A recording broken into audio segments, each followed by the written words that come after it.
அனைவருக்கும் அன்பார்ந்த வணக்கங்கள். நான் உங்கள் வாழ்க வளமுடன் ஜோதிடர் ஸ்ரீ குரு சுந்தர வடிவே. இப்போ பார்த்தீங்கன்னா 2025 கார்த்திகை மாத பலாபலன்கள் எப்படி இருக்க போகுது, என்ன செய்யலாம் அப்படிங்கிறதை பற்றி ஒவ்வொரு ராசிக்கும் விரிவாக தெளிவாக நம்ம பார்க்க இருக்கிறோம். அந்த வகையில் இப்போ கார்த்திகை மாதம் அப்படின்னாலே மிகப்பெரிய சிறப்பு வாய்ந்த மாதம் கார்த்திகை மாதம். ஏன்னா சூரிய பகவான் பார்த்தீங்கன்னா காலச்சக்கரத்தின் 8ஆம் இடத்துல இருந்து அருள்பளிக்கக்கூடிய ஒரு அற்புதமான மாதமாக இந்த மாதம் அப்படிங்கிறது அமைஞ்சிருக்குது. அதுலேயும் மிக மிக சிறப்பு அப்படின்னு எடுத்துக்கிட்டோம்னா திருவண்ணாமலை தீபம். கார்த்திகை மாதம்னால எல்லாருக்குமே ஞாபகத்துக்கு வரக்கூடியது தீபம் தான். அப்போ திருவண்ணாமலை தீபம் அப்படிங்கிறது அது ஒரு பக்கம் இருந்தாலும் பரணி தீபம் அப்படிங்கிறது நம்ம வீட்டில் ஏற்றுறது உண்டு. இந்த பரணி தீபம் அப்படின்னு பார்த்தோம்னாக்க நம்மளோட முன்னோர்கள் பித்திருக்கள் சம்பந்தப்பட்ட விஷயத்துக்கும், அதே போல் குடும்பத்தின் மகிழ்ச்சி, சுபிச்சம், செல்வாக்கு, வசதி, லட்சுமி கடாட்சம் போன்ற அனைத்து விஷயங்களுக்குமே பார்த்தீங்கன்னா அந்த தீபம் ஏற்றி வழிபாடு செய்கிறது அப்படிங்கிறது மிக முக்கியமான ஒரு விஷயமாக இருக்குது.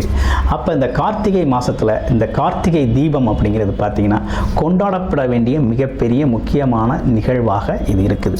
அதுலேயும் குறிப்பாக திருவண்ணாமலை தீபத்தை பார்க்குறது அப்படிங்கிறது பார்த்தீங்கன்னா மிகப்பெரிய புண்ணிய பாக்கியம் அப்படிங்கிறது கிடைக்கும் அப்படிங்கிறதும், அதே போல் முன்னோர்கள் சாப நிவர்த்தி சரியாகும் அப்படிங்கிறதும், திருமணம் சார்ந்த விஷயங்கள், குடும்பத்தின் மகிழ்ச்சி சார்ந்த விஷயங்கள், குழந்தை பாக்கியம் சம்பந்தப்பட்ட விஷயங்கள்லாம் பார்த்தீங்கன்னாக்க வேண்டுதலோடு இந்த திருவண்ணாமலை தீபம் கிரிவலம் சென்று பார்க்கையில் அது அற்புதமாக உங்களுக்கு அங்கே இருக்கக்கூடிய சித்தர்கள் சார்ந்த விஷயங்கள் எல்லோருமே அருள்பளித்து உங்களுக்கு அதற்கான விஷயங்கள் நீங்கள் என்ன நோக்கம் என்ன எண்ணத்திற்காக சென்றீங்களோ அந்த விஷயம் நடைபெறுவதற்கான அருள்பளிக்கக்கூடிய ஒரு அற்புதமான விஷயம் அப்படிங்கிறது இந்த திருவண்ணாமலை தீபம் இந்த கார்த்திகை மாதத்தில் வரக்கூடிய மிகப்பெரிய சிறப்பாக இருக்குது.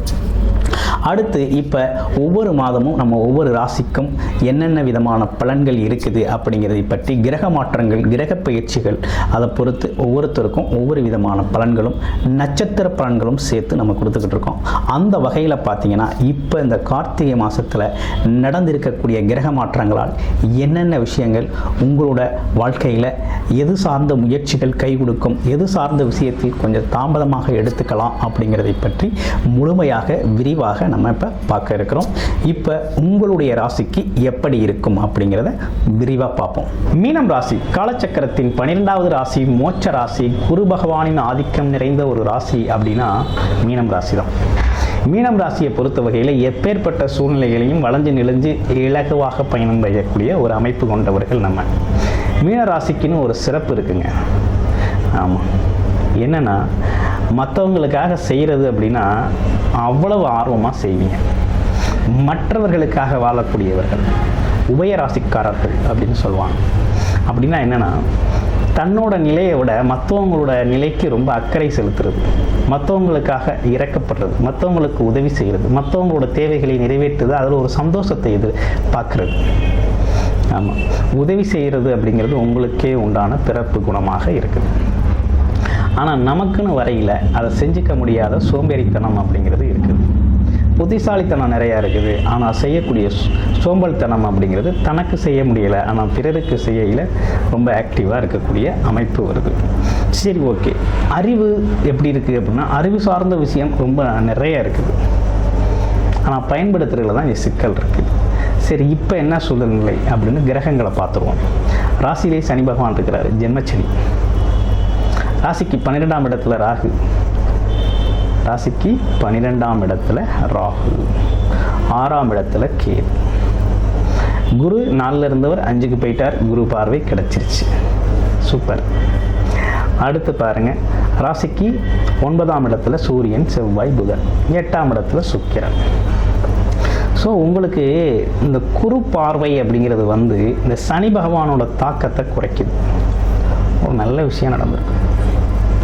அடுத்து தொழில் வளர்ச்சி, வருமான வளர்ச்சி, லாபம் சார்ந்த விஷயம், எதிர்பார்த்த விஷயம் நடக்கிறது, திடீர் அதிர்ஷ்டங்கள் நடக்கிறது, திடீர் வாய்ப்புகள் உங்களுக்கு கிடைக்கிறது அப்படிங்கிறது நல்லா இருக்குது. அப்போ என்னன்னு பார்த்தோம்னா இந்த காலகட்டத்தில் குருவின் பார்வை அப்படிங்கிறது ரொம்ப அற்புதமாக இருக்குது. இதுவரையும் உழைச்ச உழைப்புக்கான வருமானம், இதுவரை நம்ம பட்ட கஷ்டத்துக்கான தீர்வு அப்படிங்கிறதெல்லாம் எடுக்க முடியும். அப்போது ஒரு நல்ல காலகட்டம் அப்படிங்கிறது அமைஞ்சிருக்குங்க. ஏன்னா உங்களை பொறுத்த வகையில் ஜென்மச்சனியோட பாதிப்பு அப்படிங்கிறது கொஞ்சம் குறைஞ்சிருச்சு, முன்னாடி மாதிரி இருக்காது. ஏன்னா குரு பார்வை, ஒரு குரு அப்படிங்கிற ஒரு குருவின் பார்வை அப்படிங்கிறது குரு பார்த்தால் கோடி நன்மை. குரு பார்க்க பார்க்க அந்த இடம் பார்த்திங்கன்னா மாற்றங்கள் நடக்கும், நல்ல மாற்றங்கள் நடக்கும். இப்போ குருவின் பார்வையால் உங்களுக்கு நல்ல உடல் ஆரோக்கியம், மன ஆரோக்கியம் தெளிவு வரும். இயல்பாக உங்கள் வாழ்க்கையை, உங்களோட வேலை சூழல் எல்லாத்தையுமே எதிர்கொள்ள முடியும். ஒரு ஸ்ட்ரெஸ்ஃபுல்லான மைண்ட் செட்லேருந்து ஒரு ஃப்ரீயான ஒரு மைண்ட் செட் கிடைக்கும். இப்படி பல்வேறு விஷயங்கள் இருக்குது.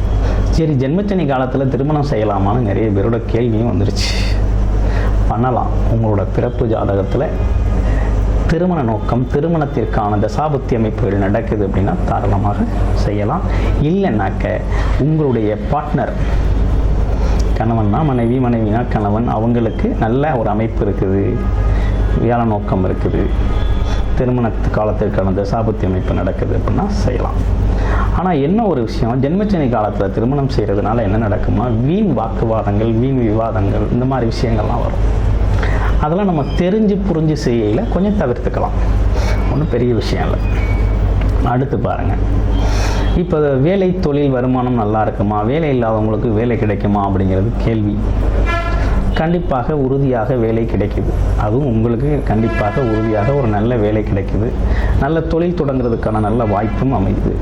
சுய தொழில் செய்கிறவங்களுக்கெல்லாம் அந்த காலகட்டத்தில் நல்ல லாபம், வருமானம் வரக்கூடிய காலகட்டம். ஒரு ஆக்டிவாக இப்போ செயல்படலாம், முன்னாடி மாதிரி இருக்க மாட்டேங்க. ஒரு ஆக்டிவாக, ஒரு தெம்பாக, தைரியமாக பார்த்துக்கலாம், எதாக இருந்தாலும் ஒரு கை பார்த்துடலாம் அப்படிங்கிற மாதிரி ஒரு நம்பிக்கையோடு செயல்படக்கூடிய நல்ல காலகட்டம் அப்படிங்கிறது உருவாயிருக்கு. ஸோ கிட்டத்தட்ட இந்த காலகட்டம் அப்படிங்கிறது உங்களுக்கு ஒரு சாதகமான சூழ்நிலையை தரக்கூடிய காலகட்டமாக அமைஞ்சிருக்கு. கொஞ்சம் வயதானவர்கள், மூத்தவர்கள் நிறைய பேர் நமக்கு ஃபோன் பண்ணி கேட்குறது உண்டு. ஜென்மச்சனியாக இருக்குது, உடல் ஆரோக்கியம். உறுதியாக உடல் ஆரோக்கியத்தில் கொஞ்சம் கூடுதல் கவனம் எடுத்துக்கணும். நல்லா வாக்கிங் போகணும், சறுக்கலான இடங்களில் கொஞ்சம் பார்த்து நடக்கணும், தண்ணி கிடக்கிற இடங்களில் கொஞ்சம் பார்த்து கவனமாக போகணும், வண்டி வாகனம் சார்ந்த விஷயத்தில் கொஞ்சம் பொறுமையும் நிதானத்தையும் கடைபிடிக்கணும். ஆமாம், அதே நேரத்தில் கூடுமானவரை பார்த்திங்கன்னா மற்றவங்களுக்கு உதவி செய்யணும். சேரிட்டி ரொம்ப முக்கியம். யார், மீனம் ராசியை பொறுத்தவரையில் சேரிட்டி ரொம்ப முக்கியம். மற்றவங்களுக்கு உதவி செய்ய உங்களுக்கான சனி பகவானின் பாதிப்புகள் அப்படிங்கிறது குறையும். கூடுமான வரை பார்த்தீங்கன்னாக்க ஆன்மீக தொடர்புகளில் இருக்கிறது ரொம்ப நல்லது. நன்மையை நிறைய தரக்கூடிய அமைப்பு இருக்குது.